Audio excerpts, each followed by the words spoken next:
Good day, future LPTs. This is Professor Teresa L. Castro, your reviewer in the professional education subject, the teaching profession. Let's answer 50 items. And after each item, I will give the correct answer followed by a rationalization. So without any further ado, let's get into the test items. Number 1. The Department of Education gives greater emphasis on the development of basic skills. What is the philosophical basis for this? A. Progressivism. B. Perennialism. C. Existentialism. D. Essentialism. The correct answer is letter D. Essentialism. As the name implies, essentialism seeks to instill learners with the essentials of academic pursuit and knowledge. Educators espousing this philosophy believes that teaching students with the mastery of 3 R's will make them competent in the world. In this philosophical school of thought, the aim is to instill students with the essentials of academic knowledge, enacting a back to basics approach. Number 2, which of the following best describes the role of a teacher from a perennialist perspective? A. To expose the learner to up-to-date information about science and math. B. To reveal the wisdom of the ages, such as those contained in the Bible or Quran. C. To assist the learner to clarify his or her value priorities through self-analysis. D. To tell, interpret, or analyze complete information to the students. The correct answer is letter B. Perennialists believe that the focus of education should be the ideas that have lasted over centuries. Perennial works are those considered as important and applicable today as they were when they were written, and are often referred to as great books like the Bible or the Quran. Number 3, Teacher Claire sees to it that her classroom is clean and orderly, so her pupils will less likely disarrange seats and litter on the floor. On which school of thought is her action based? Is it behaviorism, letter A, letter B, existentialism, letter C, progressivism, letter D, reconstructionism? The correct answer is letter A, behaviorism. Behaviorism only concerns itself with the behavior that can be observed. Behaviorism focuses on cultivating behaviors that are beneficial to the society. Therefore, Teacher Claire is a believer of behaviorism. Number 4, if your students appear to be more interested in a topic outside your planned lesson of the day, you set aside your lesson plan for that day and take the opportunity to discuss the topic of particular interest to your students. Which philosophy governs your action? A. Reconstructivism. B. Realism. C. Humanism. D. Progressivism. The answer is letter D. Progressivism. Progressivism connotes growth and development. In this manner, learning comes best when things are being experienced. That is, learning by doing things. It involves participation of the students and allow them to exercise freedom. Number 5, Teacher Grace is a very dedicated teacher in the nursery. Her foremost concern is for students to learn how to adapt themselves in the environment. This shows that Teacher Grace upholds what kind of philosophy? A. Naturalism. B. Pragmatism. C. Progressivism. And D. Rationalism. The answer is A. Naturalism. Why naturalism?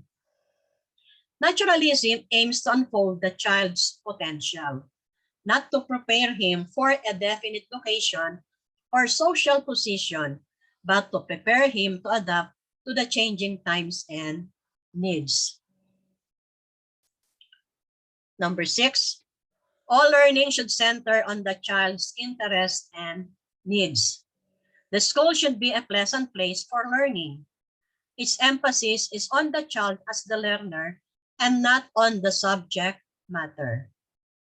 On what activities and experience than on textbook. Which philosophy is described? A. Progressivism. B. Constructivism. C. Perennialism. D. Pragmatism. What do you think is the answer? The correct answer is letter A. Progressivism. The progressive education philosophy says that educators should teach children how to think rather than relying on rote memorization. Advocates argue that the process of learning by doing is at the heart of teaching. The concept, known as experiential learning, uses hands-on projects that allow students to learn by actively engaging in activities that put their knowledge to use. Moving on, number 7. Activities planned by school clubs or organizations show school community connection geared towards society's needs. What philosophy is related to this? A. Existentialism. B. Progressivism.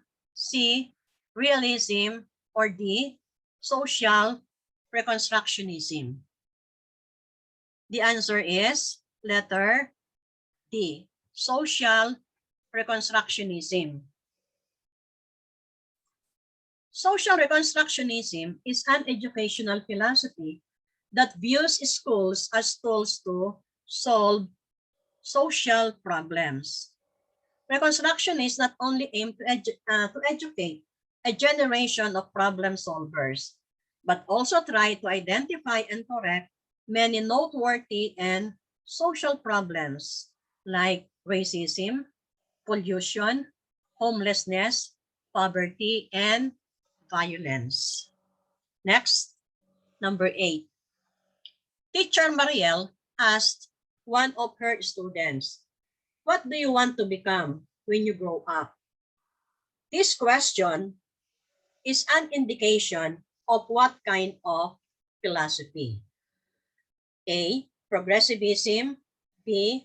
Naturalism. C. Existentialism. D. Idealism. The correct answer is D. Idealism. Idealism is the answer because it stresses the existence of ideas independent from the material world. Idealism is an idea or theory that is based on what one would like to happen, not necessarily a reality. Number 9. Teacher Matilda is an advocate of the principle, making the most of your life. She is indeed an advocate of what kind of philosophy? A. Humanism. B. Perennialism. C. Realism. D. Existentialism. Teacher Matilda is a believer of humanism. Humanism is a philosophy that stresses to live life to the fullest. Humanists believe we must create our own meanings in life. If this is the only life we have, humanists place such importance on making ourselves and others happy. Number 10. Teacher A believes that the learner is the product of his environment. Sometimes he has no choice. He or she is determined by his environment. Is teacher A rationalist? Letter B, behaviorist? Letter C, existentialist? Letter D, progressivist? The correct answer is letter B, behaviorist.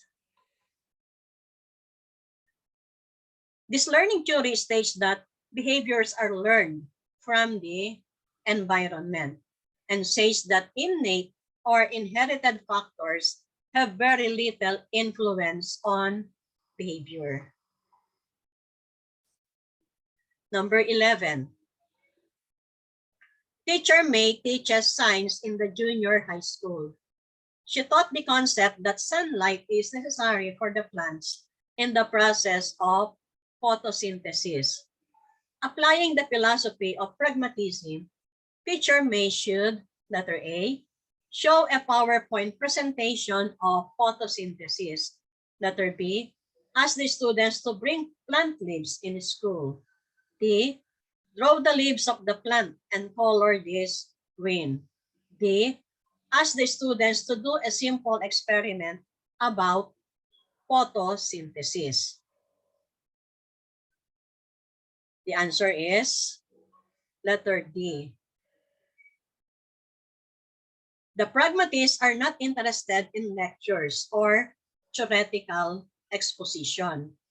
They want the children to do something. The child should learn by doing. Learning by doing is the great maxim of pragmatic education. Number 12.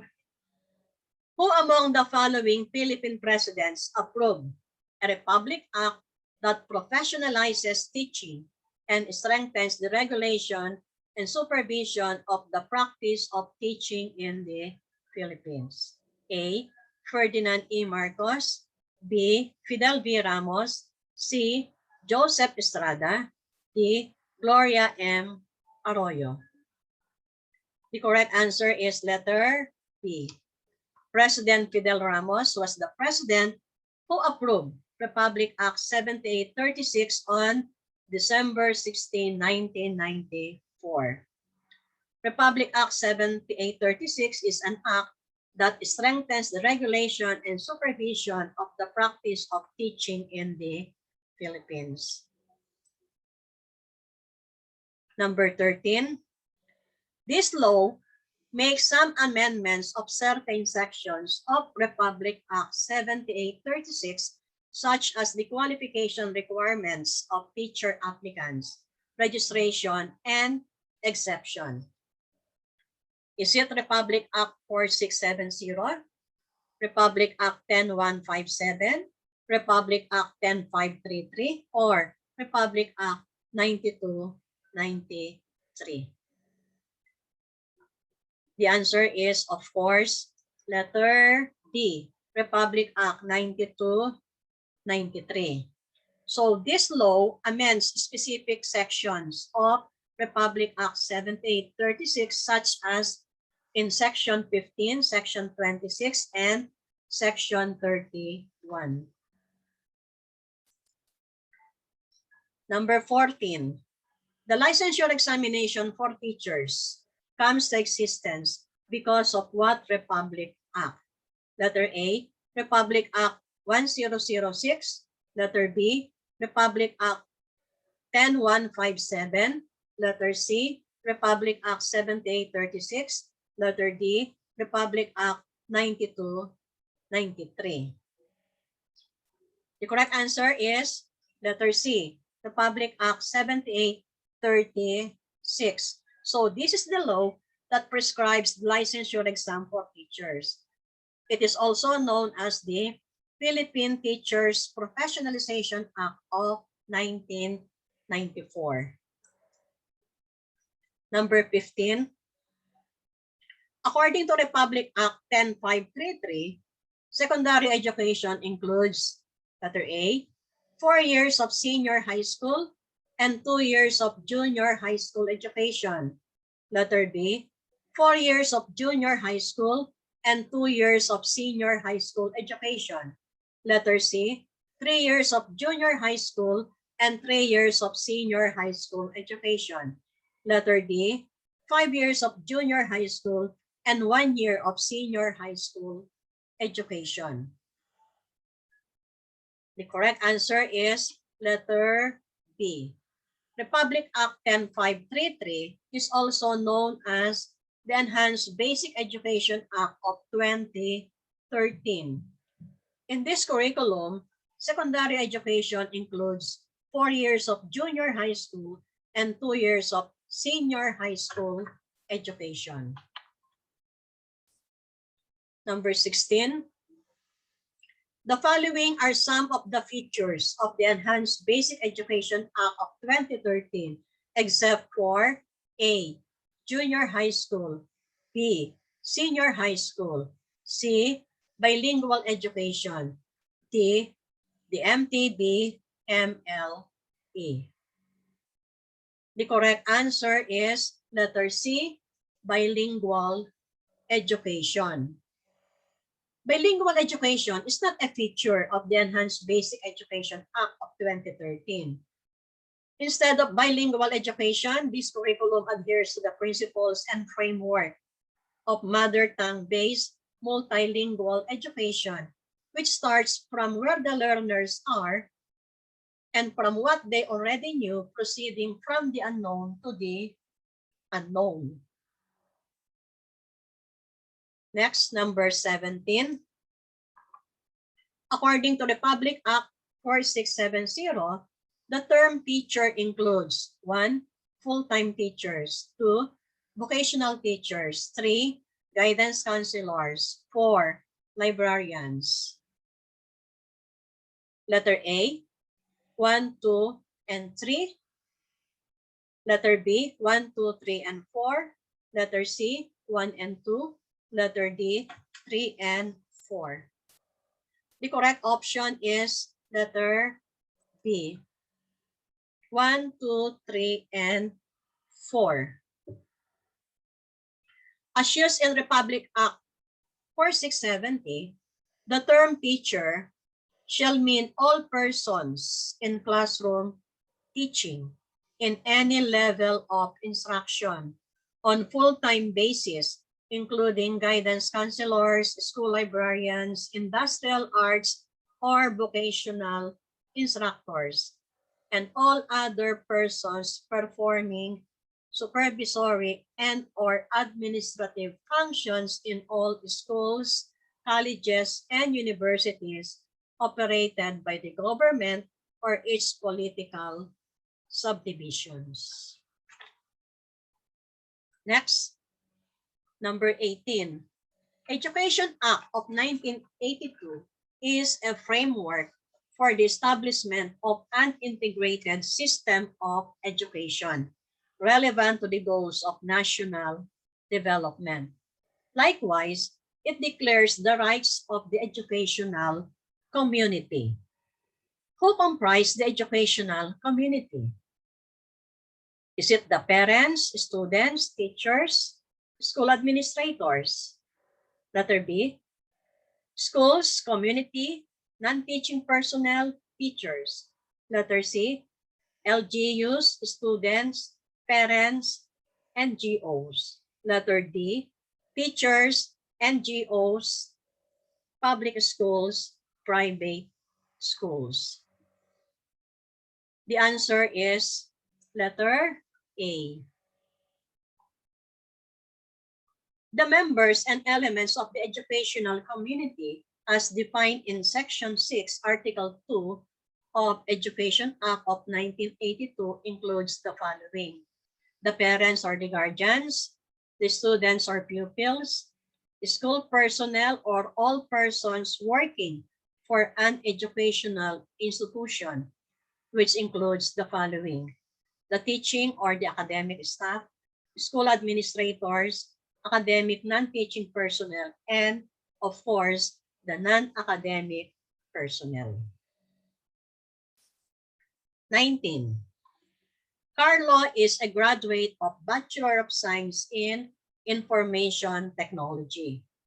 He wants to proceed with the teaching profession by earning units in professional education. How many units in professional education does the law require for a non-education graduate to earn before he can take the LET?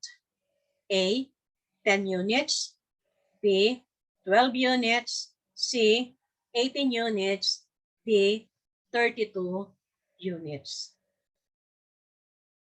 The answer is, of course, letter C, 18 units. An individual with a bachelor's degree in education or its equivalent with a major and a minor or a bachelor's degree in arts and sciences with at least 18 units in professional education is qualified to take the licensure examination for teachers. Number 20. Teacher Jermil and Teacher Joel are vocational teachers. Are they required to earn first a professional license before they can teach? A, no, unless if they apply in the public school. B, yes. C, no, unless if they have less than 5 years of teaching experience. And letter D, no. Vocational teachers are not part of the scope of Republic Act 7836. What is your answer? Of course, it is letter B. Yes. The term teacher refers to all persons engaged in teaching at the elementary and secondary levels, whether on full-time or part-time basis in private or public schools, including industrial arts or vocational teachers, and all other persons performing supervisory or administrative functions. So therefore, vocational teachers, as stated, are part of the scope of Republic Act 7836 and shall therefore earn a license as a professional teacher before they can practice the teaching profession. 21. Can Lea Salonga be given a special permit to teach music in high school? A, no, she cannot. In the first place, she is not an education graduate. Letter B, no, she has not passed the LET. Letter C, yes, if she is a graduate of ALS. D, yes, she has excelled and gained international recognition. What do you think is the correct answer? The correct answer is letter D. A special permit may also be issued by the board to a person who has excelled and gained international recognition and is widely acknowledged expert in his or her respective field of specialization. Next, 22. Mapalad University prescribed conditions for student admission. Does it have the right to deny admission to a student? A, no, because education is a right. B, no, because everyone must be given access to schools. Letter C, yes, in the name of academic freedom. D, yes, for the sake of the university's excellent performance.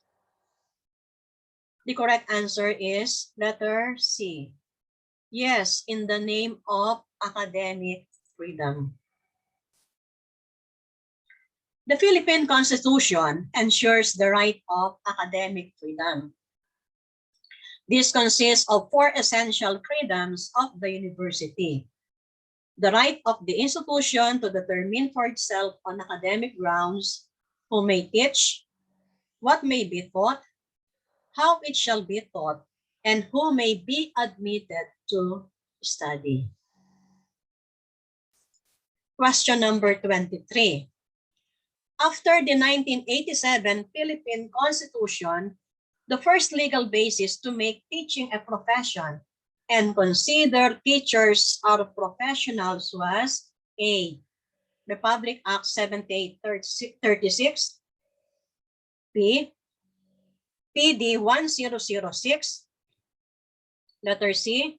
Republic Act 7640, D. The Code of Ethics for Professional Teachers. The correct answer is letter B. PD 1006. On January 1, 1977, Presidential Decree 1006 entitled Providing for the Professionalization of Teachers, Regulating Their Practice in the Philippines, otherwise known as the Decree Professionalizing Teaching, was proclaimed. With this presidential proclamation, teaching became professionalized in the Philippines. Next, number 24. All Filipino professional teachers must have A. A professional teacher's license, B. A recognized master's degree, C. Teaching experience, D. Published research article.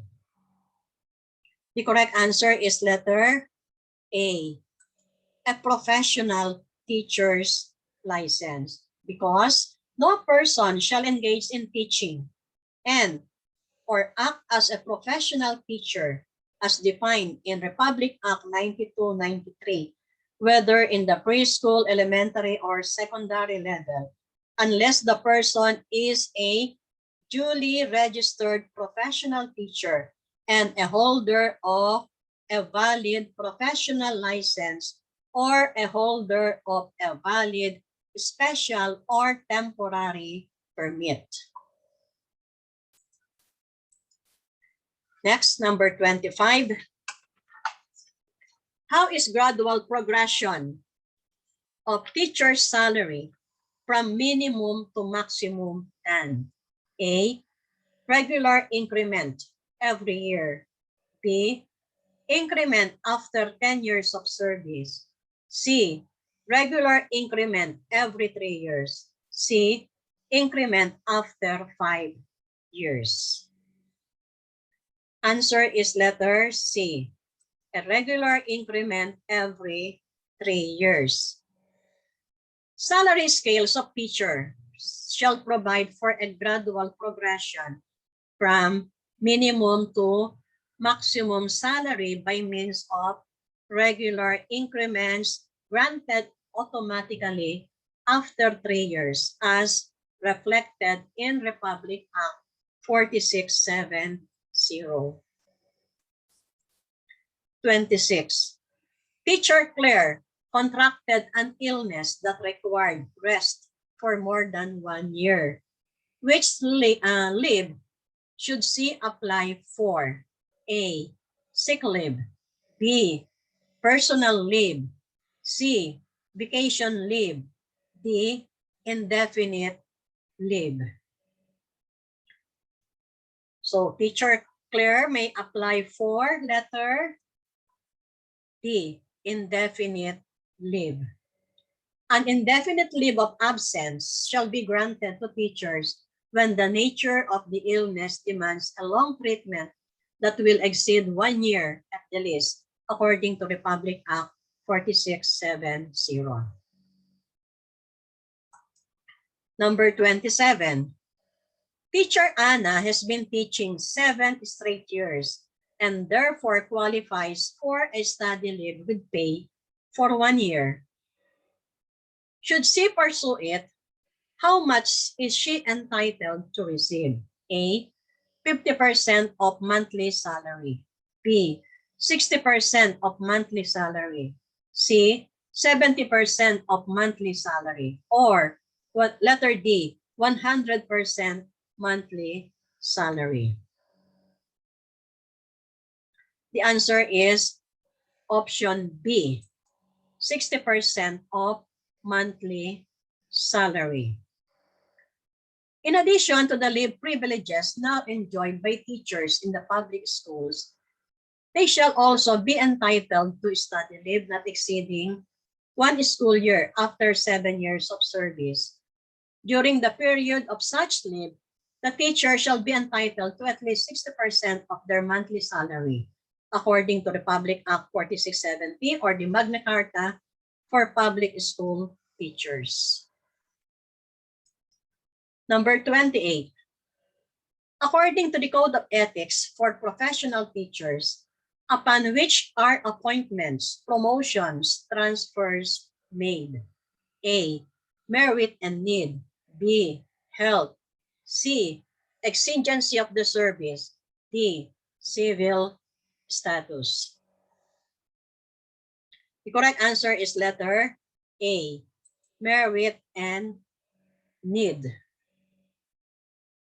Every teacher has the right to invoke the principle that appointments, promotion, and transfer of teachers are made only on the basis of merit and need in the interest of the service. 29. During conferences and meetings, Teacher Miguel often introduced himself by saying, "I am only a teacher."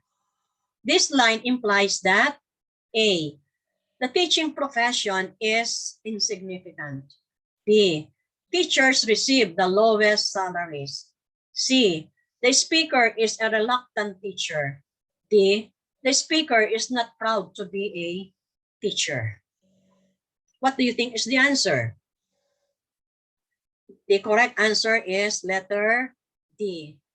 The speaker is not proud to be a teacher. The line that says, "I am only a teacher," especially because of the word only, implies that Teacher Miguel is not proud of his profession as a teacher. According to the Code of Ethics for professional teachers, every teacher shall ensure that teaching is the noblest profession and shall manifest genuine interest and pride in teaching as a noble calling. Number 30. The Code of Ethics stipulates that the accountability of teachers include his or her participation in A, community linkages, B, teaching religion, C, political activities, D, continuing professional education. The answer is letter D, continuing professional education. Every teacher shall participate in the continuing professional education program of the Professional Regulation Commission and shall pursue such other studies as will improve his efficiency, enhance the prestige of the profession, and strengthen his competence, virtues, and productivity in order to be nationally and internationally competitive. 31. Teacher Alma smokes in the campus where no one can see her during her free time. Is she violating the Code of Ethics for professional teachers? A, definitely yes. Letter B, of course not. Letter C, if someone sees her. Letter D, it depends on the school rules. Is Teacher Alma violating the code? The answer is A, definitely yes. Every teacher shall merit reasonable social recognition for which purpose he shall behave with honor and dignity at all times, and refrain for such activities as gambling, smoking, or drunkenness. 32. Teacher X is in a relationship with his own student. Is this allowed? Letter A, yes. They should be proud of their relationship by announcing in the class how strong their relationship is.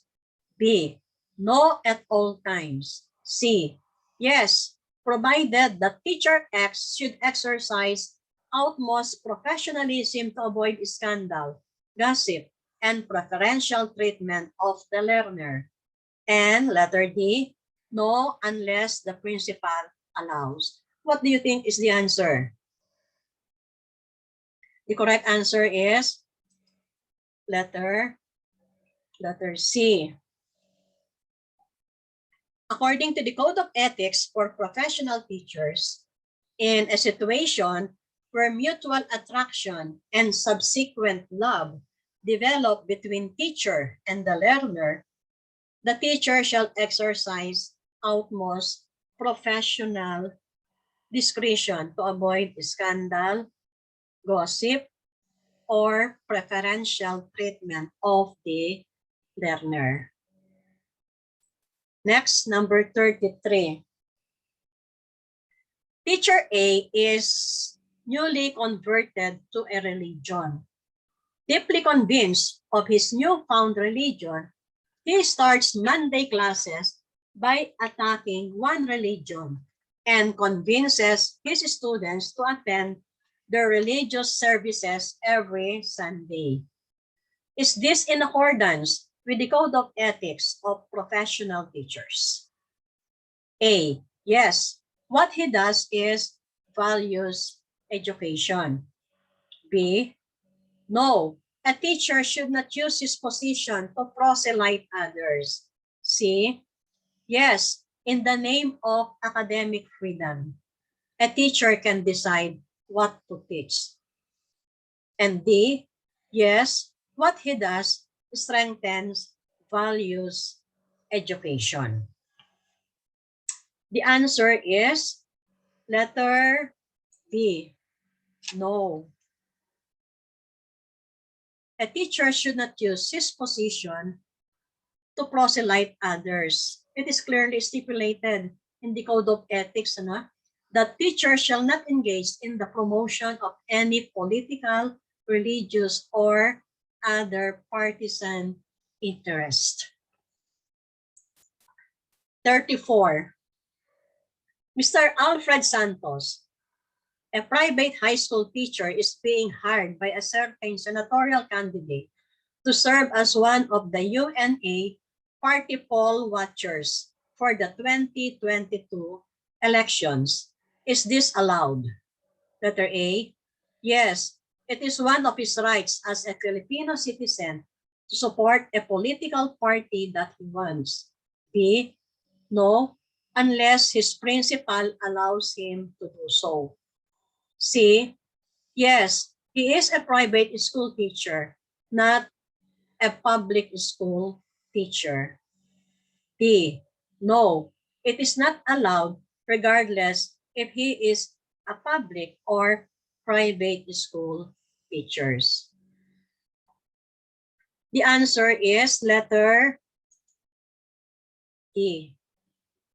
No, it is not allowed. A teacher shall not engage in the promotion of any political, religious, or other partisan interest. So this applies to all public and private school teachers from preschool up to high school on a full-time or part-time basis. 35. Which of the following practices is not allowed in the Code of Ethics for professional teachers? A, teacher shall ensure that teaching upholds the highest standards. B, teacher shall accept tutorial fees for the slow learners in her class. C, Teachers shall live with dignity in all places at all times. D. Teachers shall establish and maintain cordial relations with parents.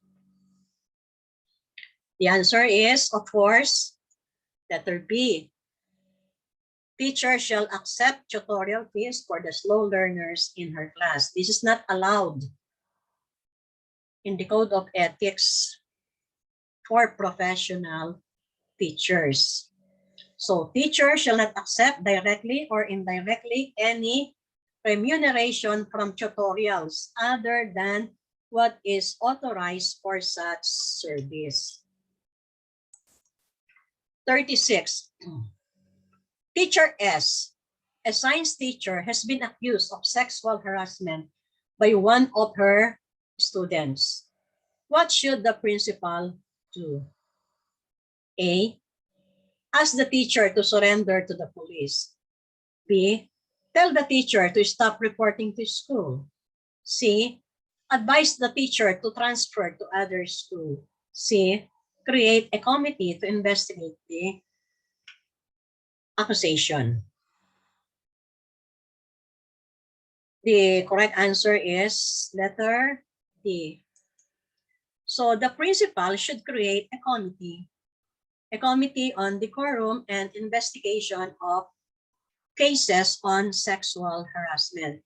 So the committee shall conduct meetings as the case may be with other officers and employees, teachers, trainers, and students to increase the understanding and prevent incidents of sexual harassment as reflected in RA 7877 or the Anti-Sexual Harassment Law. Number 37. A school's academic coordinator has been found to have engaged in gambling, which has caused him to be absent most of the time. Can his certificate of registration as a teacher be revoked? A, no, unless he's proven guilty. B, no, because he's protected by his rights as a teacher. C, yes, because he's incompetent. D, yes, because habitual gambling is a dishonorable conduct and is against the practice of teaching. What do you think is the correct answer? Of course, it is letter D. Yes. Yes, because habitual gambling is a dishonorable conduct. No? So a teacher, both in his official and personal conduct, must display exemplary behavior.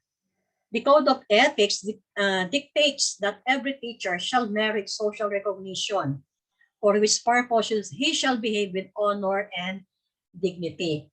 So teachers must serve as an example to his or her pupils. Number 38. Miss Athena is suffering from stress and anxiety because her co-teacher is spreading gossip about her. What do you think should Miss Athena do?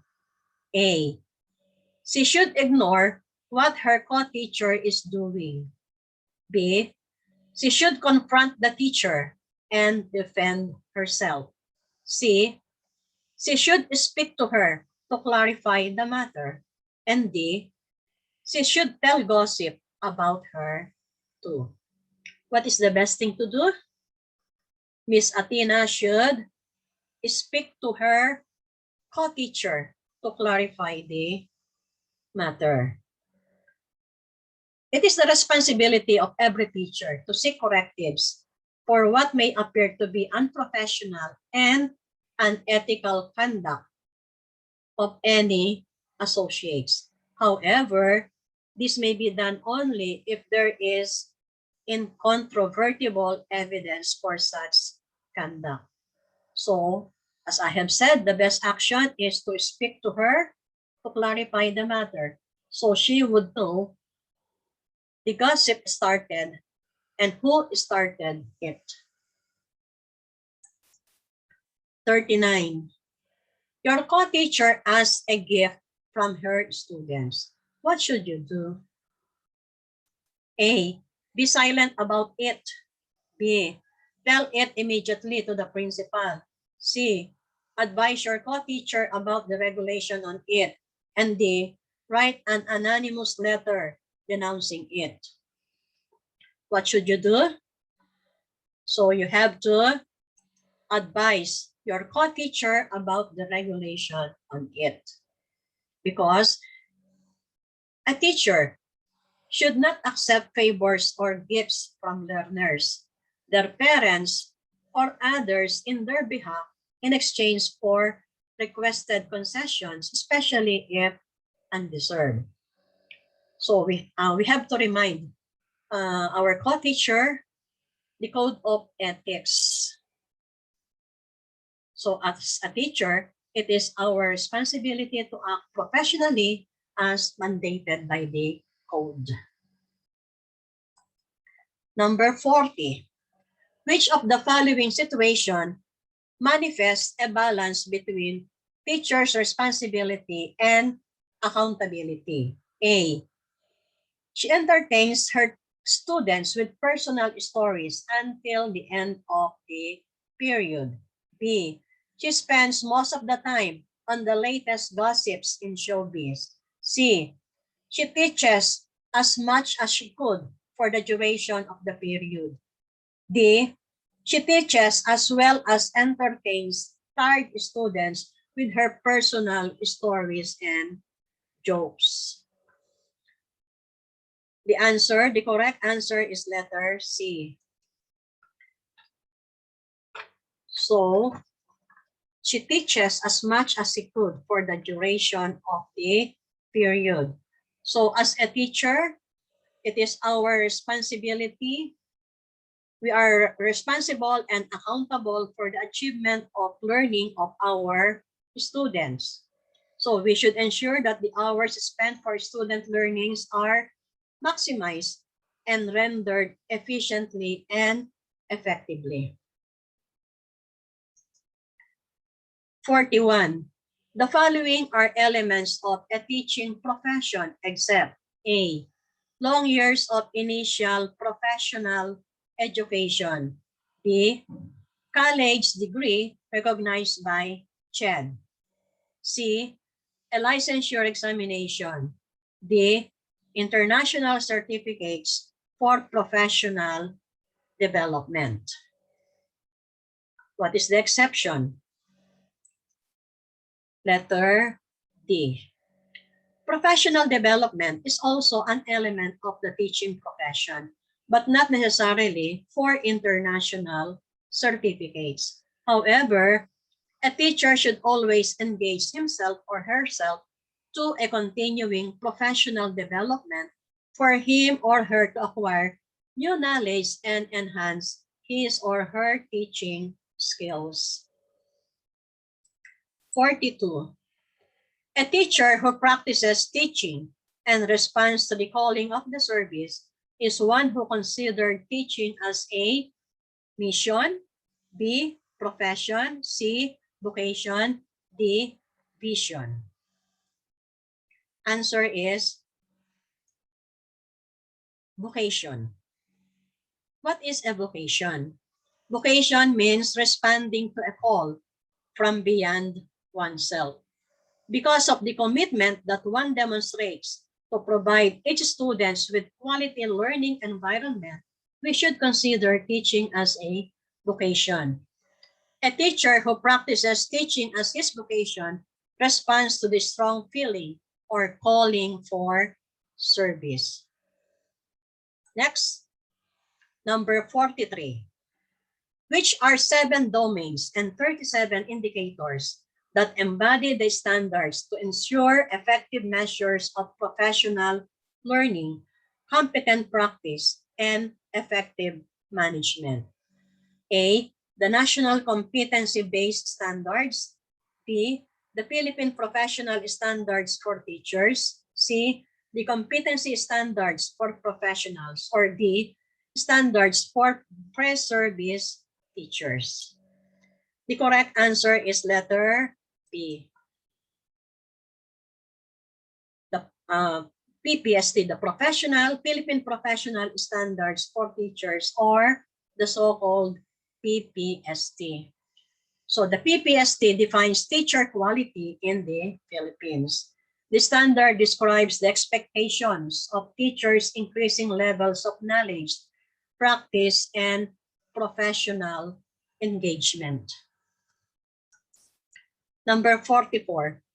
Which PPST domain includes 5 strands that emphasizes on the management of the teaching learning processes, resources, and professional collaboration among teachers? A. Diversity of learners. B. Learning environment. C. Curriculum and planning. D. Content, knowledge, and pedagogy. The correct answer is letter C, curriculum and planning. This domain encompasses their ability to translate curriculum content into learning activities that are relevant to learners and based on the principles of effective teaching and learning. So it expects teachers to apply their professional knowledge to plan and design individually or in collaboration with colleagues, well-structured and sequenced lessons. 45. Which of the following domains stresses the value of knowledge and understanding of teachers, as well as appreciation for the different characteristics and experiences of learners, which serves as input to the planning and design of learning opportunities? Is it domain 4, curriculum and planning, domain 3, diversity of learners, domain 1, content, knowledge, or is it domain 5, assessment of learning? The answer is domain 3, diversity of learners. Domain 3 emphasizes the central role of teachers in establishing learning environments that are responsive to learner diversity. Let's continue. Number 46. Which of the following PPST strands fall under domain 6, community linkages and professional engagement? A. Design, selection, organization, and utilization of assessment strategies. B. Planning and management of teaching and learning process. C. Learners' gender, needs, strengths, interests, and experiences. D.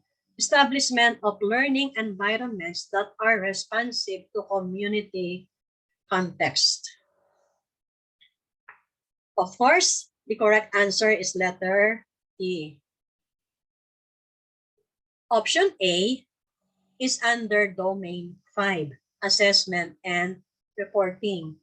Option B is under domain 4, curriculum and planning, while option C is under domain 3, diversity of learners. And our option, the correct answer, option D, is under domain 6, and the only item that relates something to the community. 47. Which of the following statements describe a beginning teacher? A. Apply knowledge of content within and across curriculum teaching areas. B. Model effective applications of content knowledge within and across curriculum teaching areas. Letter C. Demonstrate content knowledge and its application within and or across curriculum areas. D. Model exemplary practice to improve the applications of content knowledge within and across the curriculum teaching areas. A beginning teacher demonstrate content knowledge and its application.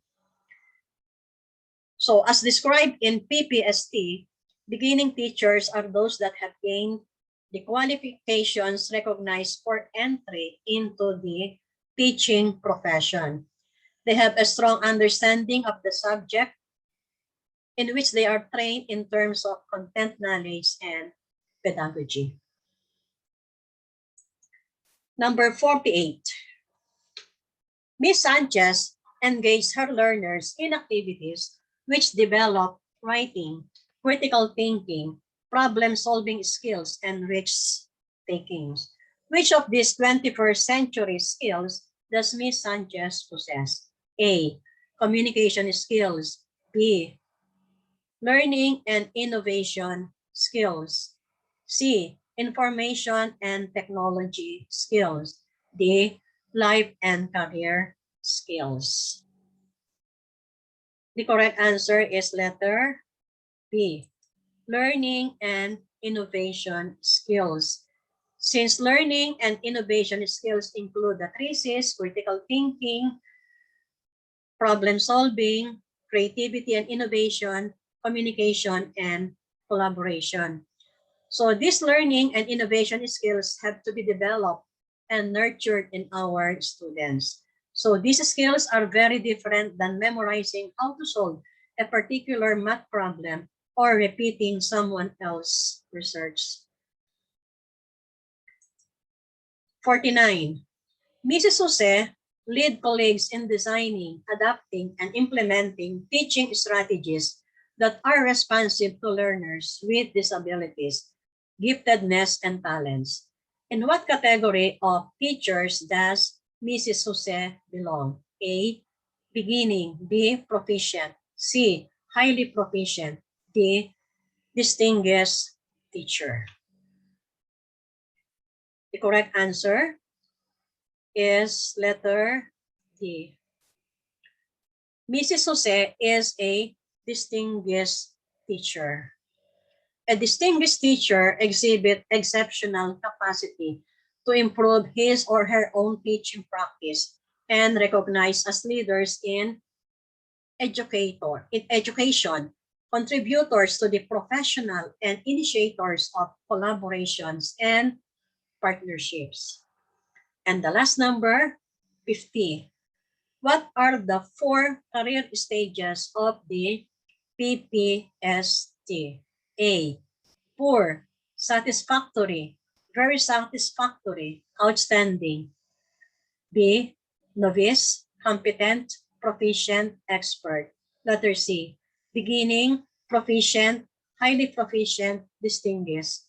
Or letter D. Beginning, developing, approaching, proficiency, and proficient. The correct answer is letter C. Beginning, proficient, highly proficient, distinguished. So teacher professional development happens in a continuum from beginning to exemplary practice. Career stage 1 or beginning teachers have gained the qualifications recognized for entry into the teaching profession. Proficient teachers are professionally independent in the application of skills vital to the teaching and learning process. Highly proficient teachers consistently display a high level of performance in their teaching practice, while distinguished teachers embody the highest standards for teaching grounded in global best practices. So they exhibit exceptional capacity to improve their own teaching practice and that of others. Let me end this review with a Bible verse. Delight yourself in the Lord, and He will give you the desires of your heart. Thank you very much, and good luck to everyone.